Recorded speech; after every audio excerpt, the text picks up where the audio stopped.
bits and pieces then. So we are in a slightly, it's a slightly weird time of year in that we are transitioning. We're doing lots of work to try and close down last year, mainly financially, but there's lots of reporting, quality accounts, annual reports, governance statements, year-end accounts. There's lots of people, you guys will know this, working very hard to close down a lot of stuff. And then we're also signing off and launching our plans for this year, which are, as always, exciting and ambitious. Let me just pick up the CQC stuff first. So, my reflection, I think probably this is the first time actually I've seen you guys since they left the building. I think it has been, so I think it's been good for the organisation to go through the process, and it's good organisational discipline to have an inspection. My feeling is actually, by and large, it's been quite an enjoyable experience. It's certainly in terms of our interaction with the inspectors.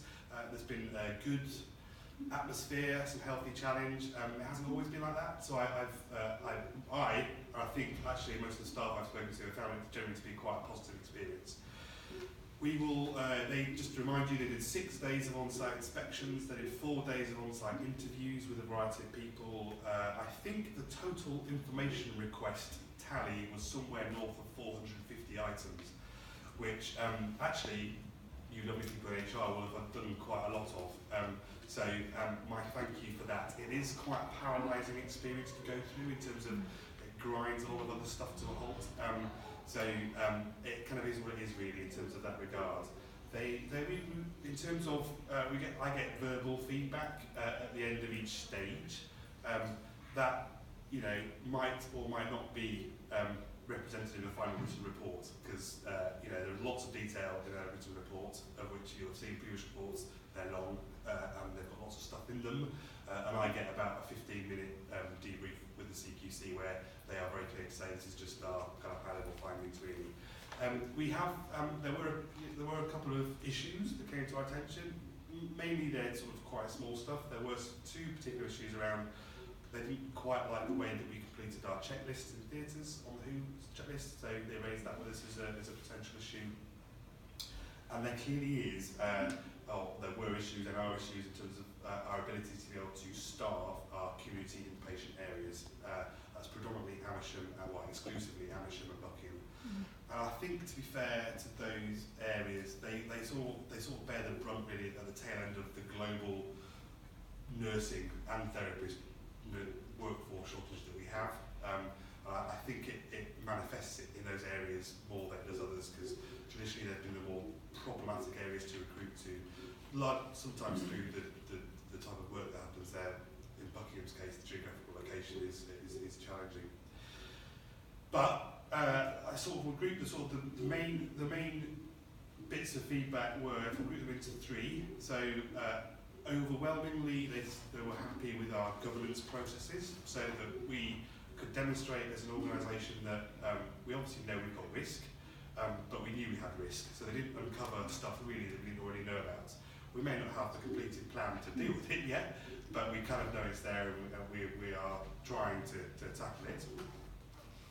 Fundamentally, almost universally, they said the quality of clinical care was great, and almost exclusively patient interactions were positive. There was a caring attitude shown by staff, and there was an overwhelming feeling of positivity around the standard of clinical care.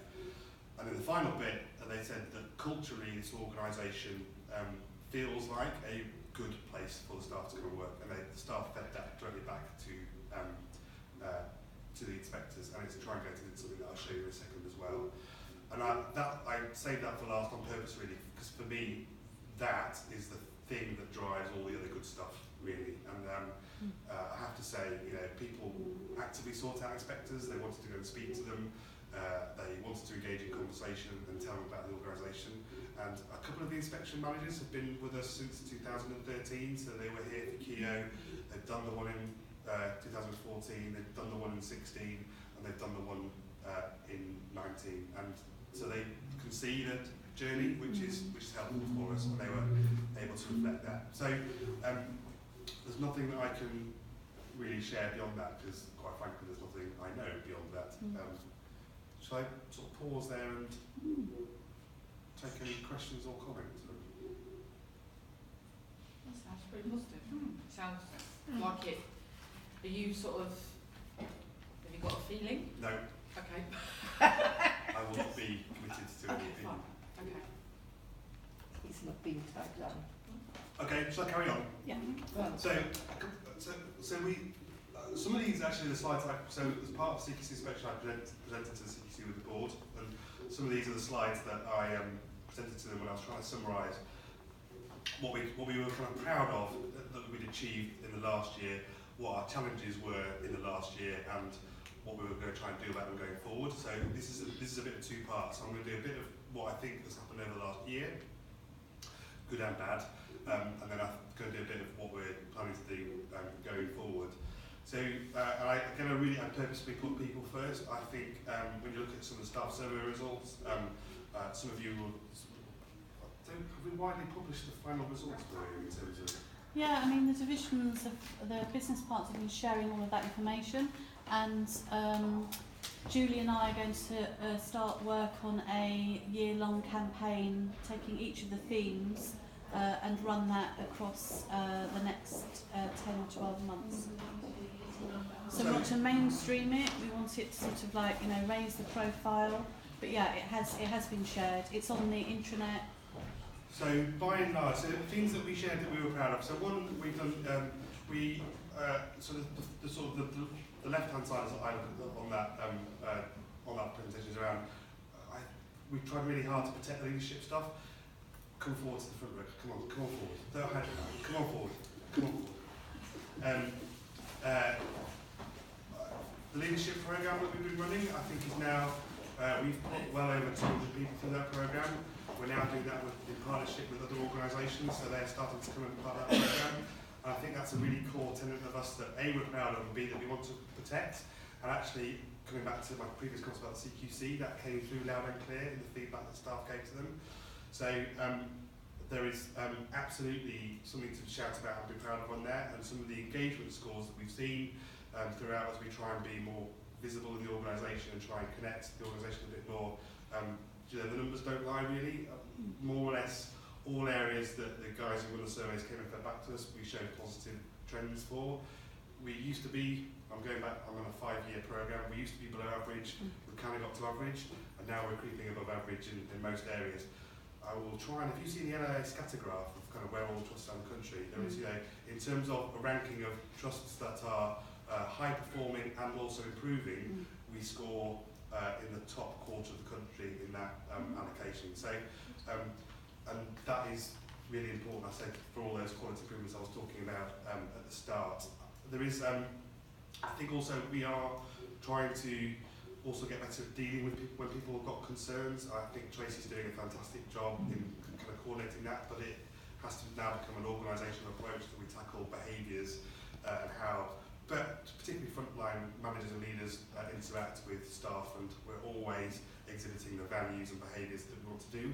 The health service still has unacceptably high, actually weirdly high levels of bullying and not great treatment of staff. I think maybe an example is that we're only comparable as a health service with the probation service in those kind of levels. You don't see in any other industry, so we have a responsibility like the rest of the health service to do something about that really. Within those staff survey results, some of the cultural stuff around how we approach safety really shone through, and so we can now start to triangulate those with what staff are saying, what outcomes we get with patients, and actually some empirical data that you can see some examples there of how we are looking to improve stuff. We still have quality challenges, but you can see there we've tackled some historical issues, some basic safety stuff around medicines management. You can see there the medical examiner role. If you haven't read Roy Lilly's blogs, you should be doing absolutely something to shout about in terms of how we're approaching systemic methods of improving the global quality of care in the organisation and learning as we go forward.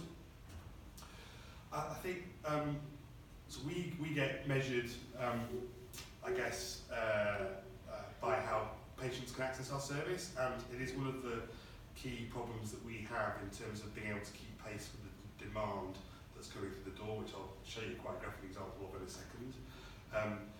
It is without doubt that in some of our service areas, our patients and our population are waiting too long to see us, and that is problematic from a quality of care point of view. We've got particular areas, when you think about how quickly we see children in the community. Some of our waiting times for planned surgery are, tripping towards a year. These are all representative of significant pressure on the service. However, in global terms and comparatively with others around us up and down the country, we've done pretty well, and we've largely done that by becoming better at how we manage the numbers coming through the door, which is really important because we are operating in a time of quite significant financial constraints. So there's a couple of examples over there. A&E, I think this winter have done a remarkable job in terms of the volumes they've seen. I think on Sunday, over the bank holiday, we were the second to best performing trust in the country. So that is, I guess, representative of kind of how hard people are working. There's ambulance handover delays that are the best in the region. Cancer, we are upper quartile performing. We're not there as we need to be, but we're doing lots of stuff to try and tackle those things. So it's an improving picture. I'm sort of quite personally passionate about how we get much better at listening to patients, not only what they're saying in terms of feedback and then doing things about them. And some of the inpatient survey results that came out, I think in January, February, our rate of improvement on some of the critical areas is good. I think we were the 12th fastest improving trust on the inpatient survey when it came to discharge and how we manage those things, which have been weak points for us.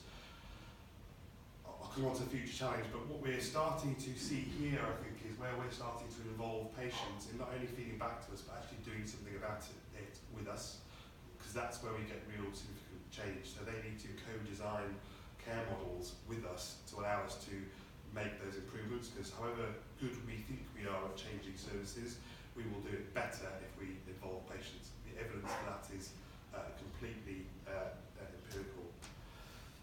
So the money has not been a very pretty story. So there's slightly movable fees, but I'm looking to my colleagues in the audience who allow it to the 33 deficit with some of the bits coming at the last minute, 32, 33. So it's not been great in terms of our distance from that, and we have, I always say, we have two legal duties, or I have two legal duties, therefore you have two legal duties, to keep patients safe and to use taxpayers' money properly. Some of this stuff is underlying problematic structural stuff within the organisation that we can't do a great deal about. Some of it comes down to the county of Buckinghamshire largely having some problems in its overall global allocation of funding. A big chunk of it comes down to what we do, and we need to be better at this. And I'll come back then to the small change, big difference stuff that Maria, you've asked me to. We've got an opportunity to right-size this going forward into the new year through we will get some funding growth from our contracts, and there is some central money available to us to help right-size the deficit, but only if we can show ourselves internally that we can improve things as well. And I'll touch on that in our forward priorities. But this, you can't celebrate all this and do this, because you're solving a problem by not using taxpayers' money efficiently, and that is the big challenge that keeps going. So this is a slide that I think I show you every month, but can you read the detail of it? Not really so much. But so I'm just going to pull out some numbers. So what we put on here is the volumes coming through, and if I just read these out for you, because what the quantitative really helpfully done is put the same numbers that were for the corresponding month last year. So if you look at A&E, 14,000, the number last year was 12,700 in a month. So that's just shy of 2,000 growth in a month. And yet if you look at our performance, was 87.2 versus 84.6. So that's just an example of how we are driving through really high levels of demand and able to meet those challenges. Emergency admissions 3897, the previous year is 3257. That doesn't sound like a big jump, but when you think about those represent patients in beds, and if they're in a bed, they stay an average of 7 days. If you do the maths, that equates to quite a lot of beds that we've been able to absorb. Outpatients is exactly the same, 41,000 to 42,000. Elective operating procedures, 4,500 to 4,800. So these are significant numbers that you were seeing, and this is the great issue that we're trying to grapple with. I'll just give you a brief sort of flavour. 1 in 10 posts in the health service vacant. Workforce is, just this huge grey mountain that we've got to try and tackle in terms of it drives a lot of our issues in terms of the quality of care and our financial position. The national picture is not pretty in terms of numbers of trusts in deficit, and I think I've talked about the demand bits as well. Often it's also easy for me to pull out, the numbers that walk through the doors of the hospital. If the demand in hospital numbers are large, the demand in the community services are probably slightly higher in terms of the number of people who are having care outside hospital, largely in their own homes. And we provide that, and we go into the homes to do that, and gives you a sense of the scale at which it sits. So where do we sit in terms of? I hope I've articulated these pretty consistently over the last 6 months, really, in terms of as we try and deal with the needs of the population that is growing, the prevalence of disease and care requirements that creates, and also some of the inequalities which, if anything, are widening. So I've quoted before that the gap in life, years in healthy life between if you live in Aylesbury Central and you live in Marlow is about 18 years.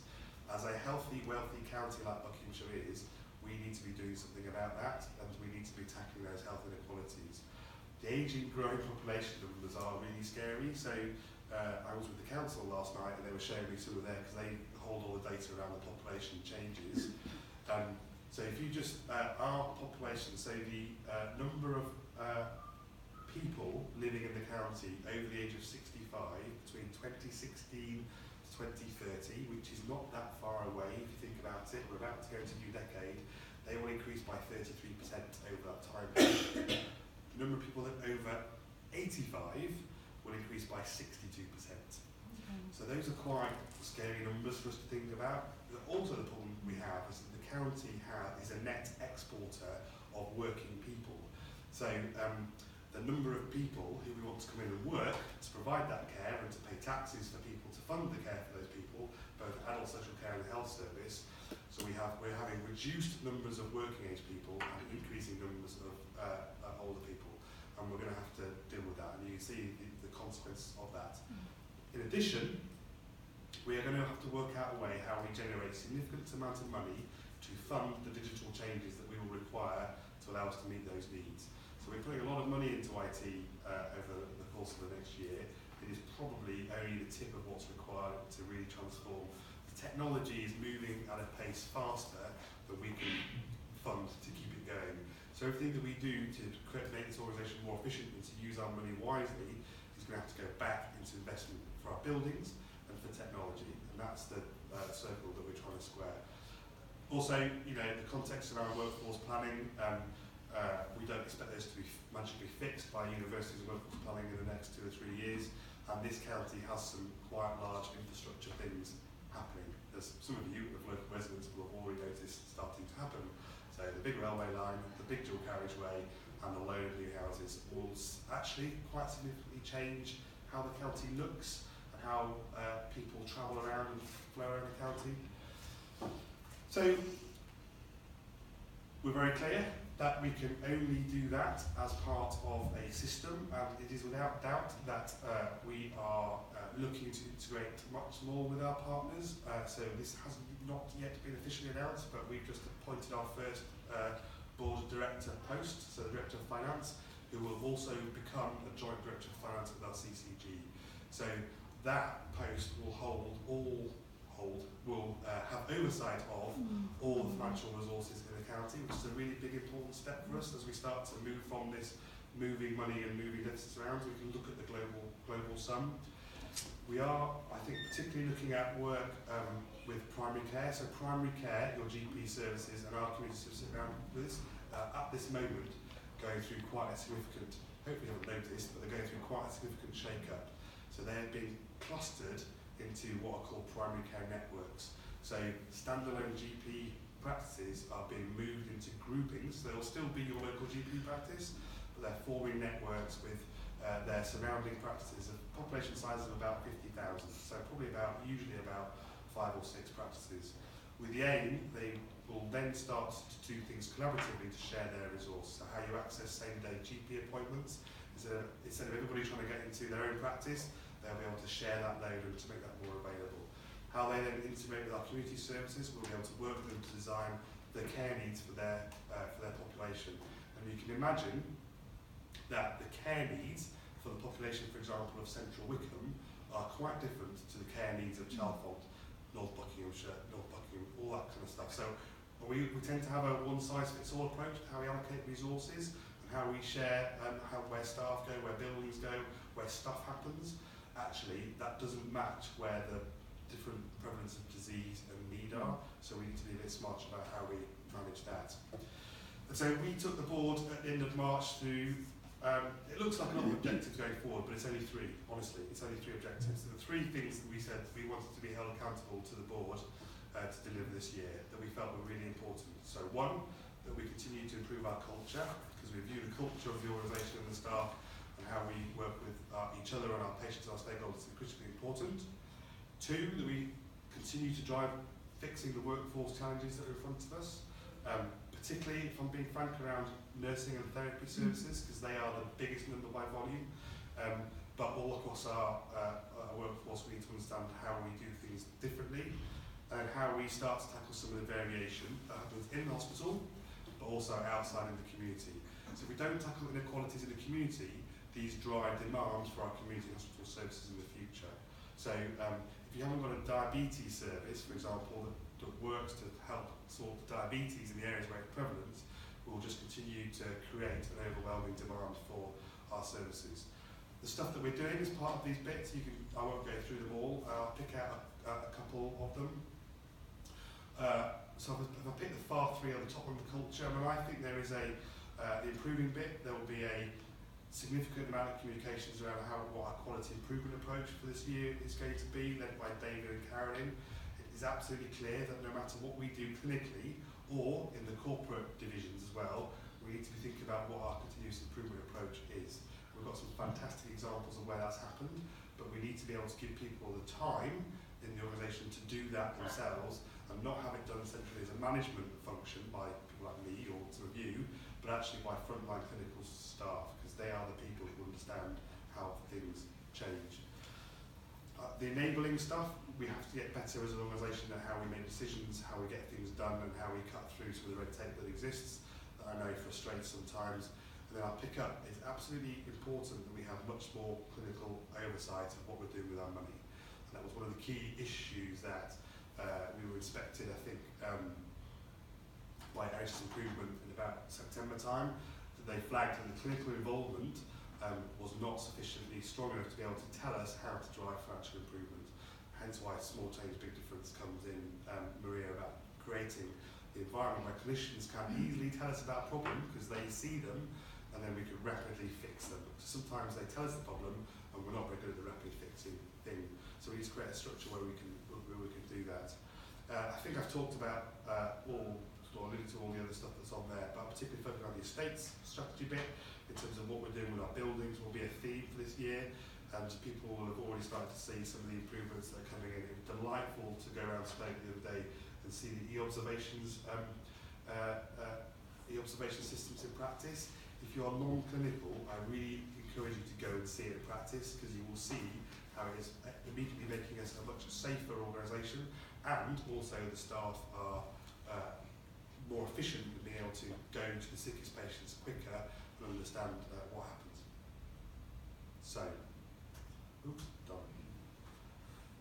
We said observations. Where is that? E-observations. Oh, e-observations. Oh, sorry. So where can you go The and wards. see? Wards. When's it? When's Katie? When is stroke? This morning. It's not very long. It's in May, early May. It comes into private.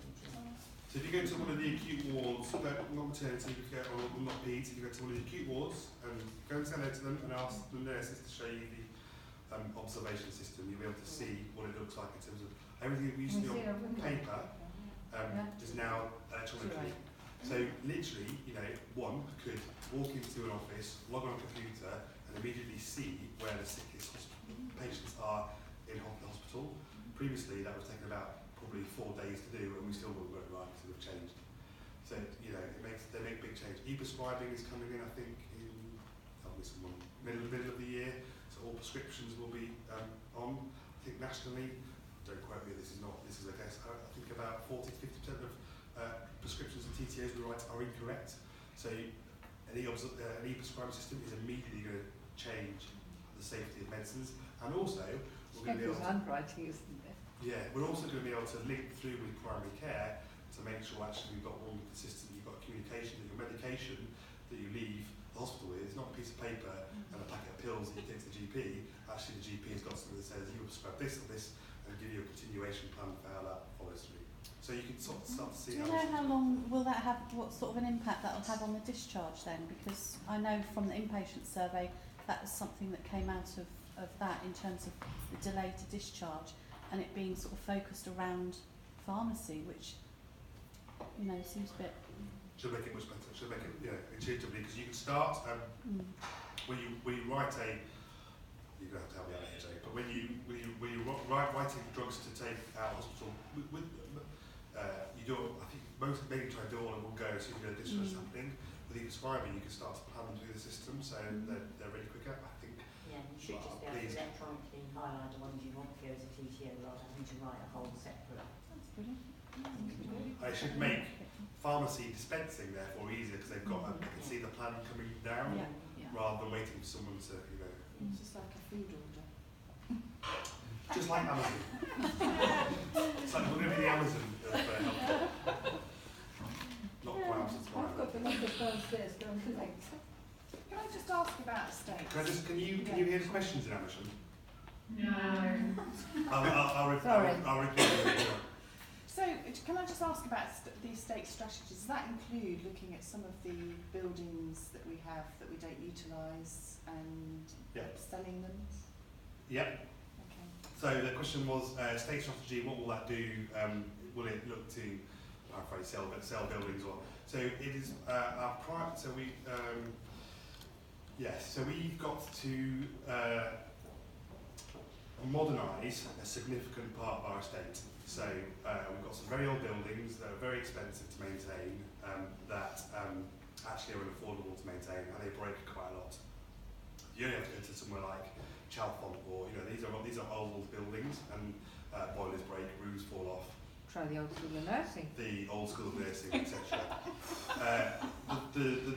The amounts of money we're going to require to upgrade all of those, when you think about theatres, is probably about an ICU needs to be done in the next 3 years. It's about £50 million. A&E needs to be done. There's about 20. That won't probably even solve the problem. Maternity over the next 10 years is going to need about another 25. Before I leave this place, I'm going to get rid of that pod in the car park outside A&E. So there are significant challenges that we need to fix that we are largely going to have to be self-generating of revenue to fix, really. So we are going to have to. We don't benchmark very well around the utilisation of clinical space, largely because we're geographically we're spread out all over the place and people are in bits of buildings and stuff. The technology stuff is really important to fix that, because actually mobile working and the ability for people to be able to rapidly access good IT, fast servers, have all the information, etc. If you've got that, you're less reliant on having to go and find a plug. You can sit anywhere in Yeah, town. be good. So you could be at home without being at home. Well, no. Just being able to work across sites and be able to access IT without having to wait for an hour for Outlook to have downloaded on that PC because you haven't used it before. Yeah. Just that would be a great help. So that wasn't a question, Amazon, that was just Ute moaning about IT. Sorry guys, someone has to. Any questions in Amazon? No.